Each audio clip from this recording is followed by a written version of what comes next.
കൊച്ചമ്മേ, വിശേഷമൊന്നുമില്ലല്ലോ? മരുന്ന് കഴിച്ചോ?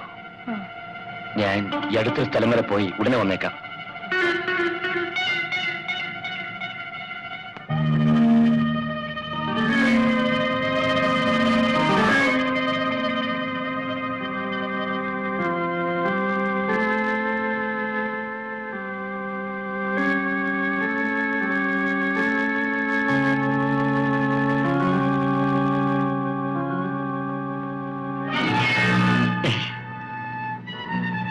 നിങ്ങൾ മരിച്ചില്ലായിരുന്നു.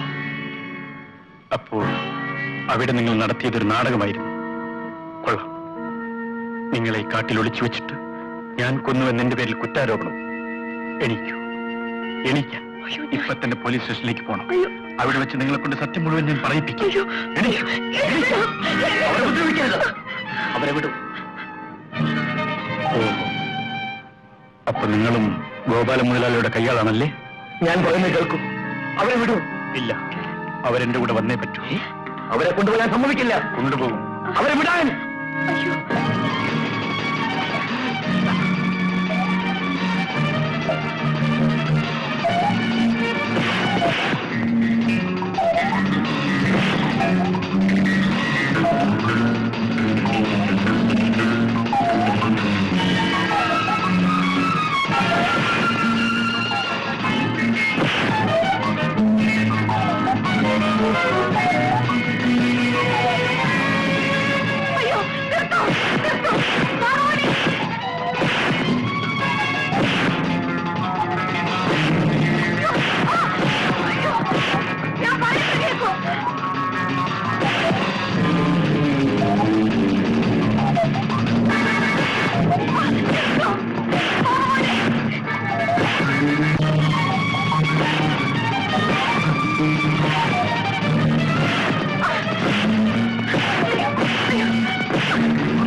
ബാബുവൻ കുഞ്ഞായിരുന്നപ്പോ എന്റെ ഈ കാലുകൊണ്ട് മോനെ ഞാൻ ചവിട്ടിയില്ലേ, അതിന്റെ ശിക്ഷയാണിത്. ഗോപാലിന്റെ കുത്തേറ്റകൾ കൊച്ചമ്മയുടെ നട്ടെല്ലിനാണ്. ജീവൻ രക്ഷിച്ചുവെങ്കിലും കാലിന്റെ സ്വാധീനം നഷ്ടപ്പെട്ടു. ഇപ്പോഴും ചികിത്സയിലാണ്. അതുകൊണ്ടാണ് ഞാൻ ബാബുവിനെ തടഞ്ഞത്. എനിക്കൊന്നും മനസ്സിലാവുന്നില്ലല്ലോ. ഞാനെല്ലാം പറയാം കുഞ്ഞെ. ഞാൻ മാധവി കൊച്ചമ്മയുടെ രക്ഷാക്കാരനായിരുന്നു. ഒരു ദിവസം മണിമംഗലം ഭവാനിയമ്മയെയും കുഞ്ഞിനെയും കൊല്ലാൻ ഗോപാലൻ എന്നോട് ആവശ്യപ്പെട്ടു. ചെയ്യില്ലെന്ന് ഞാൻ തറപ്പിച്ചു പറഞ്ഞു. അയാൾ എന്നെ കൊല്ലാൻ തയ്യാറായി. എന്റെ ജീവന് വേണ്ടി ഞാൻ മറ്റൊരു ജീവൻ ബലി കഴിച്ചു. പാവം ജാനകി. ഭവാനിയമ്മയും കുഞ്ഞും എന്റെ ആഗ്രഹം പോലെ രക്ഷപ്പെട്ടു. ജാനകിയുടെ കൊലപാതകി എന്ന പേരിൽ ഗോപാലൻ എന്നെ പോലീസിൽ പിടിപ്പിക്കാൻ ശ്രമിച്ചു. ഭദ്ര, നിന്നെ പിടിക്കാൻ പോലീസ് വരുന്നു. ജാനകിയെ കൊന്ന കുറ്റത്തിന് നിന്നെ അറസ്റ്റ് ചെയ്യും. ഇവിടെ നിൽക്കുന്ന അപകടമാണ്. എവിടെങ്കിലും പോയി രക്ഷപ്പെടും. കൊച്ചമ്മേ, കല്യാണിക്ക് പ്രസവവേദനയാണ്. ഞാനിപ്പോൾ പോയ അവരെ ഞാൻ നോക്കിക്കോളാം.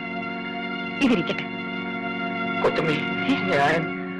അയ്യോ, അവരിങ്ങ് എത്തിക്കഴിഞ്ഞു. കൊച്ചമ്മേ, ഞാൻ എന്ത് വേണം? ഇനി വരൂ. ഇങ്ങോട്ട് കയറിക്കോളൂ. ആയിക്കൊണ്ട് നീ കയറോ.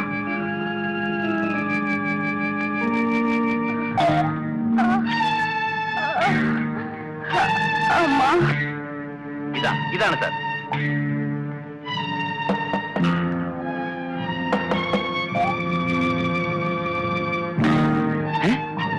നീ ഇവിടെ?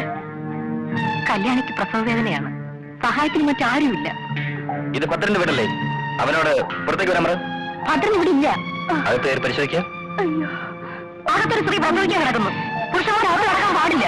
മാധവി, പോലീസ് ജോലി കിട്ടിയോ?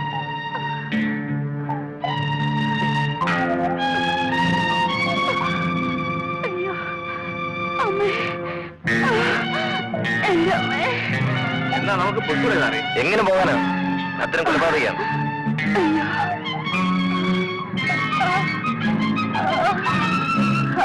അമ്മ, അയ്യോ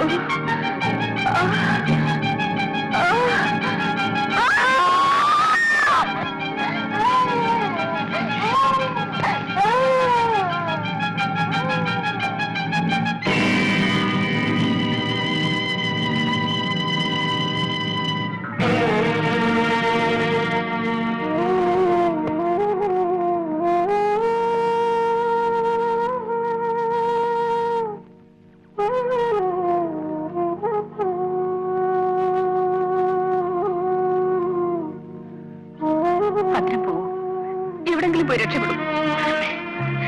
ഇതെല്ലാം ഞാൻ നോക്കിക്കോളാം, കുഞ്ഞിനെ ഞാൻ രക്ഷിച്ചോളാം. വേണ്ട കൊച്ചമ്മേ, എന്റെ കുഞ്ഞിനെ ഇങ്ങ് തരൂ.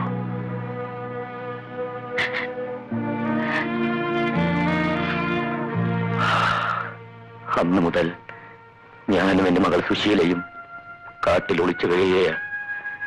കാട്ടിലെങ്കിലും എന്നെ ജീവിക്കാൻ വിട്ട മാധവി കൊച്ചമ്മയെ ആ ദുഷ്ടൻ കൊന്നുവെന്ന് ബാബുമോൻ പറഞ്ഞു കേട്ടപ്പോൾ അവനെ കൊല്ലാനായി ഞാൻ മണിമംഗലത്തെത്തി. ആശുപത്രിയിൽ അപകടാവസ്ഥയിൽ കിടന്നിരുന്ന മാധവി കൊച്ചമ്മയെ വകവരുത്താനായി അയാളപ്പോൾ ഗൂഢാലോചന നടത്തുകയായിരുന്നു. ഞാൻ ആശുപത്രിയിൽ പാഞ്ഞെത്തി. വിളക്കണിഞ്ഞ നേരം കൊണ്ട് കൊച്ചമ്മയെ ഞാൻ കടത്തിക്കൊണ്ടുപോന്നു. ഭദ്രം പറഞ്ഞതെല്ലാം സത്യമാണ് മോനെ. ഞാനിതെല്ലാം പോലീസിൽ പറയും. എനിക്കെന്ത് സംഭവിച്ചോട്ടെ. മണിമംഗലത്ത് ഗോപാലനാണ് എല്ലാ കുഴപ്പങ്ങൾക്കും കാരണമെന്ന് മാധവി കൊച്ചമ്മ പോലീസിൽ ഏറ്റുപറയാൻ സംഭവിച്ചിരിക്കുന്നു. നേരാണോ അച്ഛാ? അതേ മോളെ, കൊച്ചമ്മയ്ക്ക് എണീച്ചടക്കാൻ വയ്യാത്തത് കൊണ്ട് പോലീസിനെ ഇങ്ങോട്ട് വരുത്താൻ വേണ്ടി ബാബു അവർക്ക് ഫോൺ ചെയ്യാൻ പോയിരിക്കുകയാണ്. എല്ലാം എന്റെ നേർച്ച കൊണ്ടാണ് അച്ഛാ. മലങ്കാവിൽ അമ്മ എന്നെ കൈവിടില്ല. മോളെ, അമ്മയ്ക്ക് നീ എന്താണ് നേർന്നത്? ഞാൻ എന്നെ തന്നെ കൊടുക്കാൻ നേർന്നിരിക്കുകയാണ് അച്ഛാ. മോളെ, അങ്ങനെ അറിയാൻ പറ്റുന്ന വാക്കുകളൊന്നും പറയരുത്. അയ്യോ, അച്ഛൻ പേടിച്ചു പോയോ? പാവം ബാബുവേട്ടൻ എല്ലാ ആപത്തിൽ നിന്നും രക്ഷപ്പെട്ടു വന്നാൽ മലങ്കാവിൽ അമ്മയ്ക്ക് ഞാനൊരു മുടിയേറ്റ് നേർന്നിട്ടുണ്ടച്ചാ.